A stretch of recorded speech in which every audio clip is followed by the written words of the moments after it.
நீங்கள் சொல்லாத வரைக்கும் இது முள்ளங்கி சட்னி அப்படின்னு யாருனாலையும் கண்டே பிடிக்க முடியாதுங்க. அந்த அளவுக்கு ரொம்ப டேஸ்ட்டாக இருக்கும். தேங்காய் சட்னி, புளி சட்னி, தக்காளி சட்னின்னு செய்கிறதுக்கு பதிலாக இந்த மாதிரி டிஃப்ரெண்ட்டாக முள்ளங்கி வச்சு செஞ்சு பாருங்கள். ரொம்ப டேஸ்ட்டாக இருக்கும். கொஞ்சம் டிஃப்ரெண்ட்டாக இருக்கும். எப்படி செய்கிறதுன்னு பார்த்துடலாமா? நான் முள்ளங்கி சட்னி செய்கிறதுக்கு 2 முள்ளங்கி எடுத்து நல்லா தண்ணியில் கழுவினதுக்கு அப்புறமா மேலே இருக்கிற தோலை பீல் பண்ணிவிட்டு, அதுக்கப்புறமா கேரட் துருவுற அந்த பிளேட்டில் நல்லா பூ மாதிரி துருவி எடுத்துட்டேங்க. இப்போ ஸ்டவ் ஆன் பண்ணி ஒரு கடாய் வச்சுக்கோங்க. இதில் 3 டீஸ்பூன் எண்ணெய் சேர்த்துக்கலாங்க. நான் வந்து இன்றைக்கி கடலெண்ணெய் தான் சேர்த்துருக்குறேன்.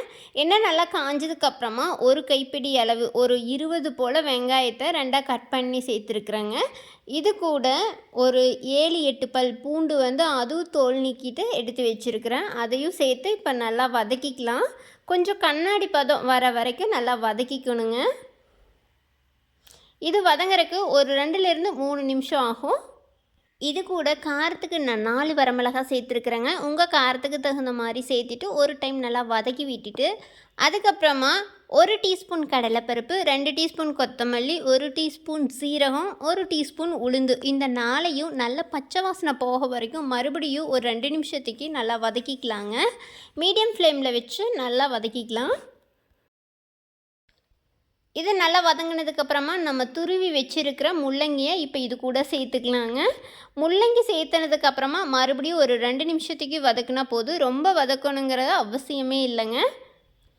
முள்ளங்கினாலே ஒரு சில பேருக்கு அந்த வாசனையே பிடிக்காது. ஆனால் இந்த மாதிரி துருவி சட்னி செஞ்சு பாருங்கள். முள்ளங்கி சட்னின்னு கண்டிப்பாக கண்டே பிடிக்க முடியாதுங்க. அந்த அளவுக்கு ரொம்ப டேஸ்ட்டாக இருக்கும். மொத்தமாகவே ஒரு 5 நிமிஷத்தில் ரொம்ப டேஸ்டியான டிஃப்ரெண்ட்டான முள்ளங்கி சட்னி வந்து ரெடி பண்ணிடலாங்க.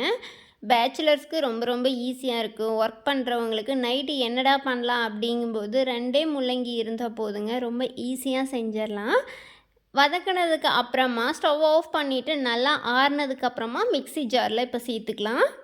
நல்லா ஆறட்டும், அது வரைக்கும் நம்ம வெயிட் பண்ணலாம். மிக்ஸி ஜாரில் சேர்த்துனதுக்கப்புறமா அரை மூடி தேங்காய் துருவலை சேர்த்துக்கலாங்க. இது கூட சின்ன நெல்லிக்காய் சைஸ் புளியை ஒரு 5 நிமிஷம் தண்ணியில் ஊற வச்சு எடுத்து வச்சுருக்கேன். அப்போ தான் மிக்சியில் அரைப்படும் போது ரொம்ப ஈஸியாக அரைப்பட்டு வரும்.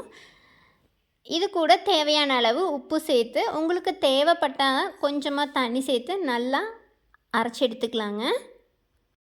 சட்னி சூப்பராக ரெடி ஆகிடுச்சுங்க. இதை வந்து நம்ம அப்படியேவும் சாப்பிட்லாம், இல்லைன்னா இதுக்கு ஒரு தாளிப்பு கொடுத்தும் சாப்பிட்லாங்க. அது இன்னும் டேஸ்ட்டாக இருக்கும்.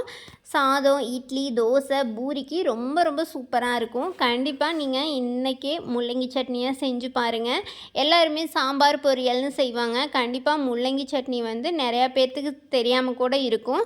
தெரிஞ்சவங்களுக்கு பரவாயில்ல, தெரியாதவங்க கண்டிப்பாக இதை ட்ரை பண்ணி பாருங்கள். எப்படி இருக்குன்னு மறக்காமல் கமெண்ட் பண்ணுங்கள்.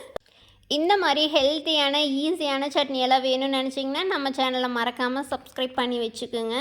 பேச்சுலர்ஸ்க்கெல்லாம் நிறையா ரெசிபீஸ் எல்லாம் நம்ம சேனலில் இருக்குது. கண்டிப்பாக சப்ஸ்கிரைப் பண்ணிவிட்டு பக்கத்தில் இருக்கிற பெல் ஐக்கானை கிளிக் பண்ணி வச்சுக்கோங்க. அப்படியே இன்ஸ்டாகிராம், ஃபேஸ்புக்கையும் ஃபாலோ பண்ண மறந்துடாதீங்க. அடுத்த ஒரு சூப்பரான ரெசிபியோடு நான் உங்களை மீட் பண்ணுறேன். அது வரைக்கும் பாய்.